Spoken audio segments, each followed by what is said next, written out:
কলকাতার বহুল চর্চিত ছবি the academy of fine arts অবশেষে মুক্তি পেয়েছে। মুক্তির আগেই নানা বিতর্ক, বাধা আর টানাপোড়েনের কারণে ছবিটি বনে গিয়েছিল আলোচনার কেন্দ্রবিন্দু। ভারতের সার্টিফিকেশন বোর্ড ছবিটিকে দিয়েছে অ্যাডাল্ট সনদ, যা সাম্প্রতিক সময়ে কলকাতার বাংলা ছবিতে খুব একটা দেখা যায় না। 14 নভেম্বর মুক্তির কথা থাকলেও শেষ মুহূর্তে টালিগঞ্জ ফেডারেশন ছবির মুক্তি আটকে দেয়।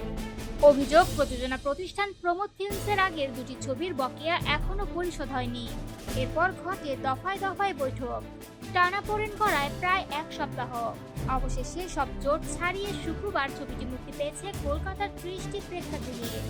পরিচালক জয়ব্রত দাস বলেন, প্রথমে মুক্তি আটকে যাওয়ার খবরে দল হতাশ হয়ে পড়েছিল, কিন্তু ধাক্কা সামলে আবার লড়াইয়ে ফেরেন সবাই। পরিবেশকও বদলে যায়। আইনক্স পিভিআর এর পরিবর্তে পরিবেশনার দায়িত্ব নেন পরিবেশক শতদীপ সাহা। তার মতে, প্রথম সপ্তাহে দর্শক সাড়া ভালো হলে হলে বাড়বে প্রদর্শনের সংখ্যা।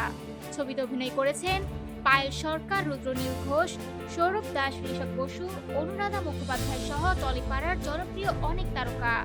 গল্পের কেন্দ্রে রয়েছে একটি অমূল্য অ্যান্টিক মদের বোতল, আর সেই এক বোতল নিয়েই শুরু হয় প্রতারণা, পরকীয়া, চুরি, ডাকাতি আর বিশ্বাসঘাতকতার টান টান দৌড়।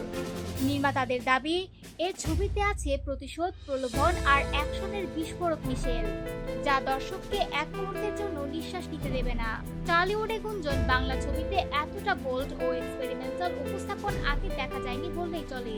পরিচালক জয়ব্রতের ভাষ্য, এটি মূলত একটি পাল্প অ্যাকশন থ্রিলার।